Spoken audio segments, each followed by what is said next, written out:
Gym class, a time for kids to work on their physical fitness and learn important aspects of a healthy lifestyle. What I like to say is I don't really teach an academic subject, I teach a life subject. So everybody has to know what to do to keep fit. But that is becoming increasingly difficult because of worn out equipment. Yeah, and so PE teacher Will Robbins and the rest of the staff do what they can, but are in need of some help. PE, we're at a maintenance level, and then eventually it's going to get to the point where we can't maintain that and we have to buy something new. So that's kind of what this GoFundMe is for. Here at Frankfort High School, it's not just the weightlifting that gets all the attention. It's also the other activities such as basketball, soccer, and kickball. Something quarterback of the football team, Matt Snell, believes is vital to physical fitness. We have other classes, obviously, besides just lifting weights, so people that take lifetime sports and things like that, it can be an exciting class if you have the equipment to do it. Badminton, floor hockey, stuff like that. A lot of that equipment is really starting to fall apart. Robbins says 30 to 40% of the donations from the GoFundMe will go towards the weight room, mainly because the equipment is more expensive. I'd really like to see badminton, tennis. I know there's a couple games like spike ball that's been tossed around that we really, really want to try. Robbins and Snell both understand some people might not respect PE classes, but they know how important it is. Having a healthy community of young adults and high schoolers all around would be beneficial for our community. These kids really value education. And it's our job, and we really try and do the best job to make it so that they are able to succeed and be healthy and fit in their lifetime, which is one of the best things I think you can do for a kid. If you take a look inside 3rd Street Barber, you'll find Purdue football player Jordan Roos taking a break from running and tackling to buzzing and snipping. Pretty anxious about cutting it.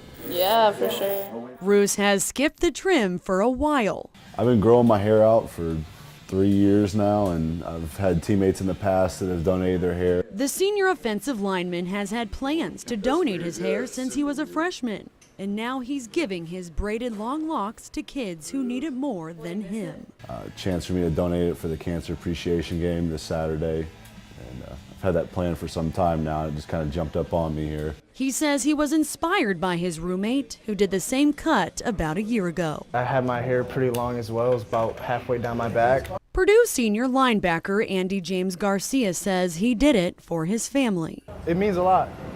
Both my cousins are here whose moms passed away from cancer. Garcia's cousin, sitting only a few barber chairs down, came in to visit his little big cousin because he plays for Purdue. And I hadn't seen him play a football game yet. And to raise cancer awareness at Saturday's game. But first, he made sure to get a trim to show the tattoo that keeps his mother close. A lot of times they're not fighting for themselves, they're fighting for the people that are here, that are left to mourn when they're gone, you know what I'm saying? These players are doing a small part. We all have a part to play in, all this.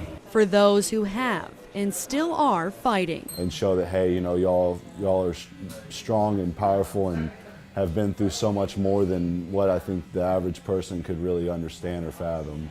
It just shows a small trim or cut can make a big difference. From dusk till dawn, Timothy B. Watt gives a face to homelessness. You usually get up this early? Yes, I do. It's the same routine. Good old Dolly here. He packs all he owns in this cart and finds the nearest breakfast joint.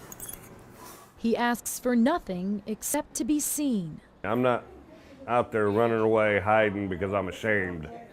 There's nothing to be ashamed of. This isn't a disease. It's just a fact of life that happens, and it can happen to anybody.